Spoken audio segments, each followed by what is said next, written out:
Isopure Premium Monofocal Intraocular Lens. Uncompromised and extended quality of vision made simple for your cataract patients.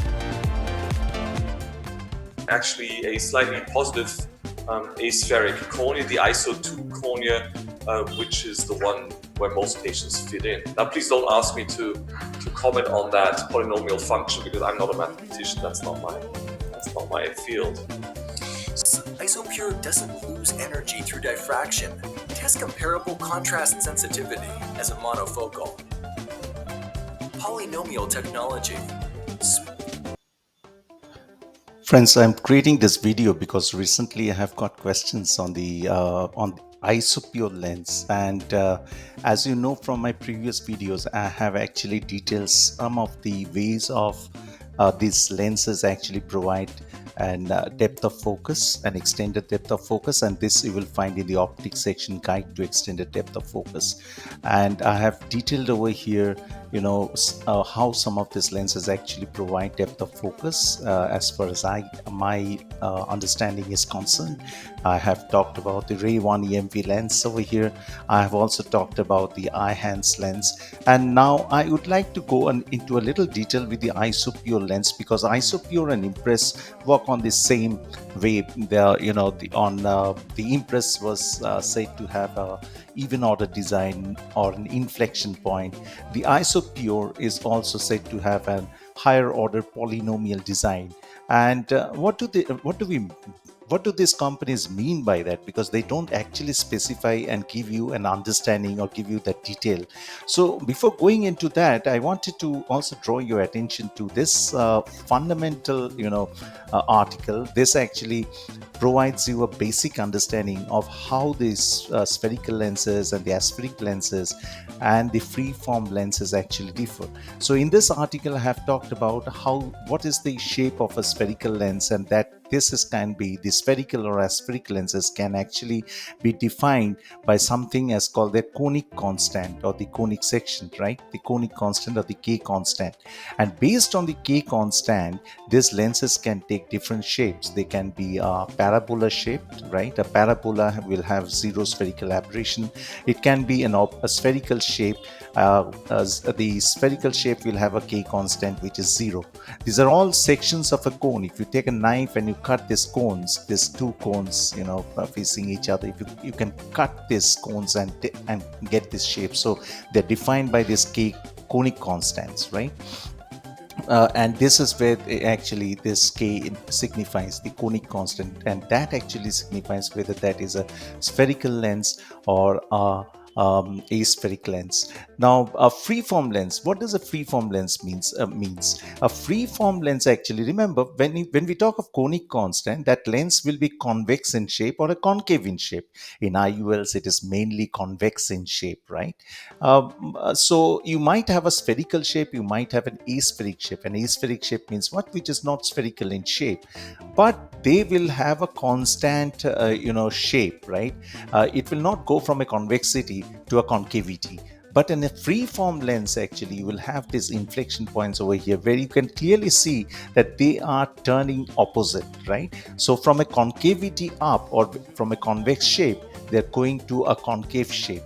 This is typically called a concavity up and a concavity down. So this is basically called a free-form lens, meaning that you are actually freeing the lens from a particular design, right, constraint, which is kind of convexity or concavity. So you are actually playing with both these forms over here. So free-form lenses actually, and free-form lenses cannot be described by the conic constant. In a free-form lens, you will have to describe by its local radius of curvature changes. So the inflection points are the radius of curvature changes over here, which are local to that place, and that has to be defined by these higher order polynomials. Now, understanding this, let us look into the Isopure lens over here. So the Isopure lens, this is basically an artist's impression of inflection points. Just to give you an understanding of how the depth of focus is actually created.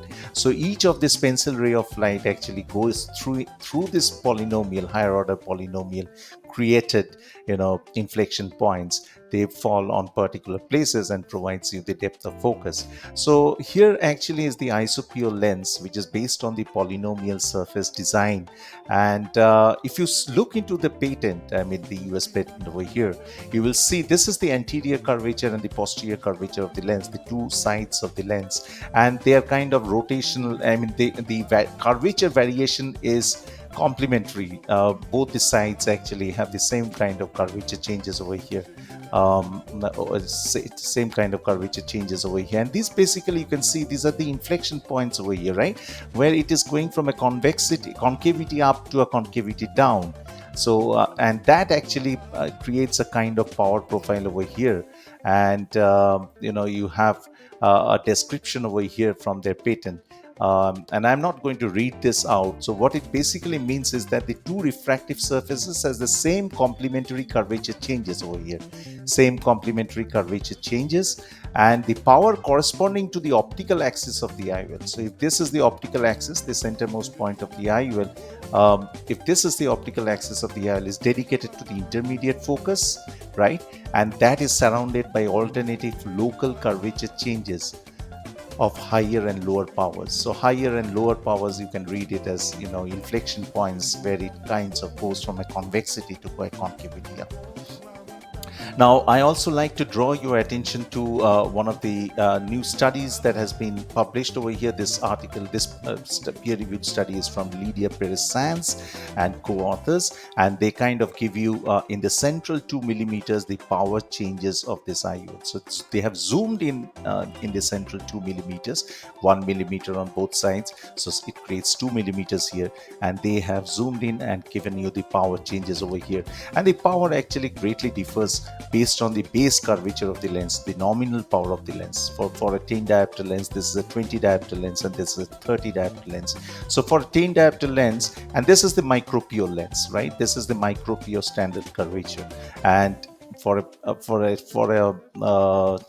diopter lens, this actually provides around 1.5 diopter of depth of focus. For a 20 diopter lens, this provides around 1.25, and for a 30 diopter, around 0.75. So this is actually based on the power or base power of the lens. So if you're ordering for a 30 diopter lens based on your biometry, then the depth of focus will be limited for the isopure lens compared to the depth of focus of the same lens for a 10 diopter IOL.